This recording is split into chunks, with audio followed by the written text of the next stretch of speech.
Aš noriu pasakyti vieną dalyką. Šitas dalykas nepakenčiamas, suprantat? Ir reikia juos kenksminti. Visus iki galo kenksminti.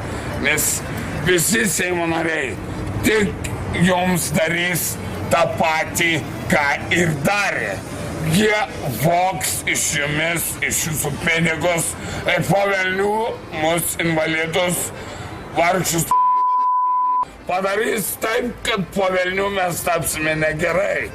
Ir aš turiu teisę labai rašyti pareiškimą. Didelį, net labai. Nėra to, kas neišeitų gera. Ir dar vienas dalykas. Neteis kito, nes būsi pats nuteistas. Būtent. O šitą istoriją jau man atsimintina. Žiauriai. Visą gero, broli. Sėkmės. Sėkmės ir jums taip pat. Taip, gero kelio. Tegul Dievas jums padeda. Taip. Gero kelio. Ačiū. Gero kelio. Jo.